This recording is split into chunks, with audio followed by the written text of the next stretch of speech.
Hey everyone, welcome back.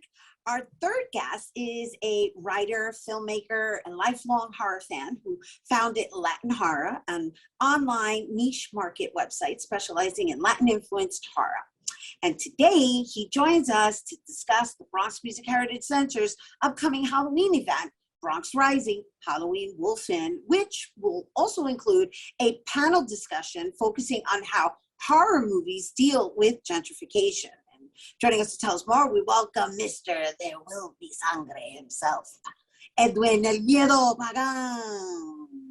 Hey, good day, Rhina. Thanks for inviting me once again. We have quite a history of doing this every year about the time of Halloween. So it's always great to be back with you on your program. Oh, we love having you. And you know, despite the circumstances, we made it happen this year because we didn't have you on last year. And I was already accustomed to having you on every year. But let's start with this mask you're wearing. Let's talk about this mask you have on. This mask is a partial sort of demon mask. This is something I picked up a couple of years ago. What I normally do on Halloween is I kind of like to be solo, and I just go downtown into Union Square or, you know, up and down 6th Avenue where the parade happens when it does happen, and just people watch. I take my camera, I take photos, but for the most part, I'll wear something simple like this. I'm not one to necessarily get into a full body costume or overdo it where I'm building something for years. This just something I pulled out the hat this morning. So this style of interview is perfect for you because you're like, oh, I only do that up, right? and of course, you're a photographer, so you're there capturing the scenes. And so, you know, I opened up with, of course, having you on annually, and I just want to kind of like reintroduce you to our guests and give them provide them with a little insight as to where you stand in this Latin horror position, right? Because I mean, your conversations have always come from just our cultures being infused into the horror genre, right? So I know we had conversations about folklore, La Llorona, El Cuco, and then we had another year we had discussions about haunted places in the Bronx and supernatural happenings in the really unusual places that you would never believe, like Fordham University. And so here we are in 2021, and you're still having this discussion. So, I mean, feel free to elaborate further on the topics that I just brought up, but I want us to lead into where we are in 2021. Yeah, I think, you know, the idea that I always had with this blog when I first started it, it was basically because I was a filmmaker Latino and I'm a lifelong fan of horror. And I'm not a fan of many things, but I think horror is the one thing I could say I am a fanatic of. And it's carried through in almost everything that I've done. But I'm also a filmmaker. So one of the things I've always done is make sure that Latinos, Latinas, and people in the diaspora are sort of always included in filmmaking. And so it was eventual that it was going to also cross over into this kind of work, my horror theme work. And so, you know, it brings me to this today where we're kind of having a discussion about films that were made either horror or non-horror science fiction that sort of are tinged with the backdrop of gentrification. And a couple that we'll mention today are particularly based and shot in the Bronx. Right. And so, all right. So what this event looks like is you're going to screen a classic, right? Wolfen, which is a classic. That's right. And then after that, what you have Bobby Sanabria playing or with his band and then the panel and then the playing and people come in costumes, like walk us through this. Yeah, what we do is normally, you know, the audience arrives, Bobby and Elena, his wife, who's the co-director of the space, they normally have tons of candy and things and goodies. They cater pastelillos, whatever, you know, snacks.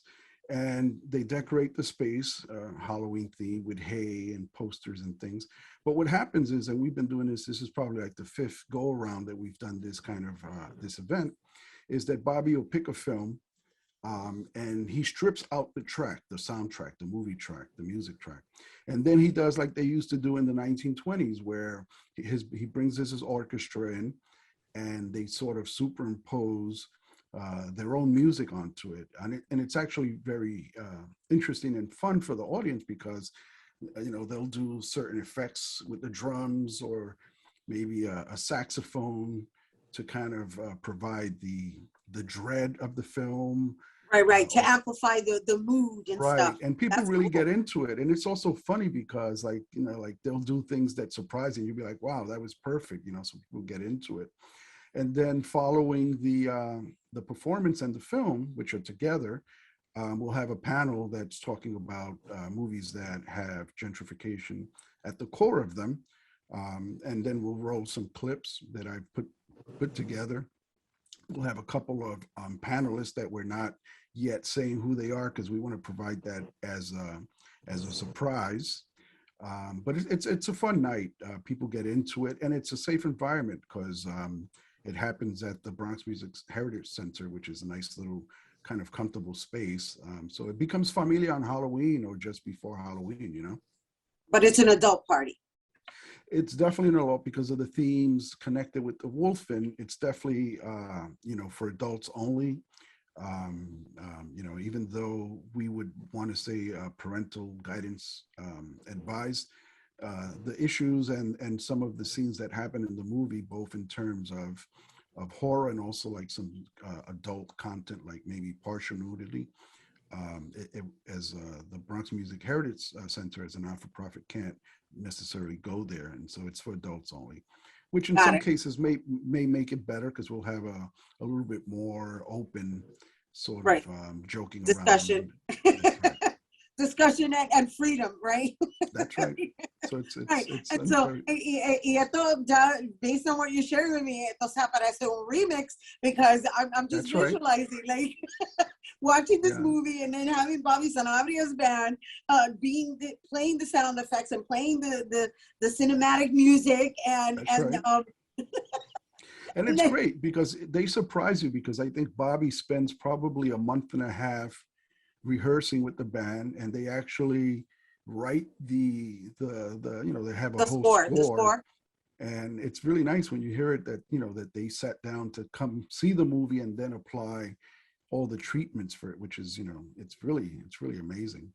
I love it. I love anything that's innovative that allows us to just bring out the childlike behavior, right? Because it's like, who doesn't like sitting and watching a movie? And then, especially if it's a classic, and then you're doing this remix, and then you're having a discussion about how we're still fighting to have a place in this genre, in a lot of genres, but particularly in this genre, which is why you have Latin horror and you That's right. continue to hold these discussions and share space and as well as information, because again, I opened up just mentioning like the haunted places in the Bronx. I understand you're going to be screening something that was shot in the Bronx as well, right?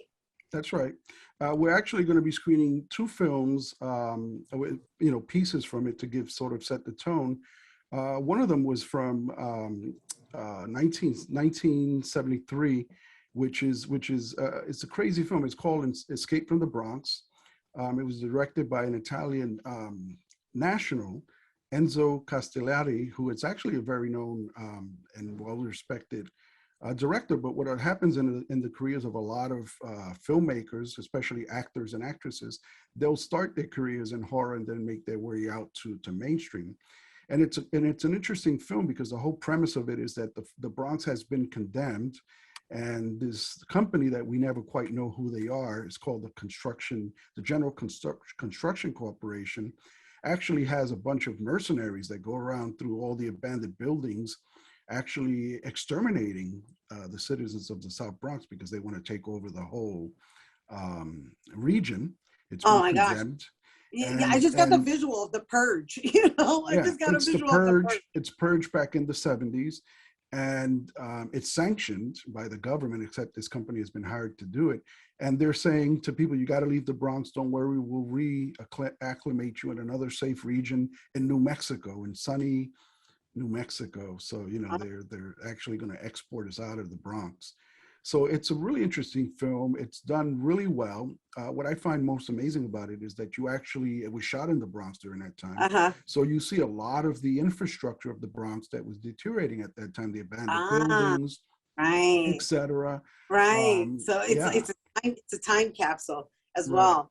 Yeah. Oh my. And then we have another film that we're going to sort of speak about, which was released just last year, was filmed in the Bronx by Osmani Rodriguez, who's a Dominicano that lives here in the Bronx, called The Bronx versus the Vampire. It was released just last year on Netflix. And it's also a film that's really well done. And it basically centers around these group of young teenagers who kind of come across this plot, almost like kind of a Scooby-Doo episode, where they realize that this group of vampires, who is actually also development corporation, is taking over property in the Bronx, and their whole idea is to take over the Bronx.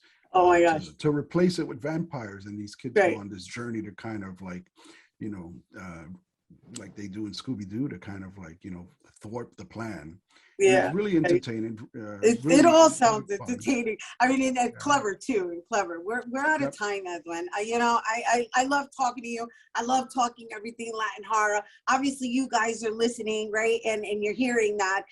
Well, this is definitely a unique experience for Halloween. So if you're into films and you're into horror, this is definitely the place to be. Once again, Edwin Pagán, rather Edwin El Miedo Pagán, founder and chief of Latin horror, and you guys for Bronx Rising Halloween Wolfen, that's taking place on October 29th at 7 p.m. at the Bronx Music Heritage Center, located at 1303 Louis 9 Boulevard. And due to adult content, reservations are required, and you can do that by calling 917-557-2354. For information, you can visit them on IG at BxMusic, and for all things horror, because there will be sangre, be sure to visit LatinHorror.com.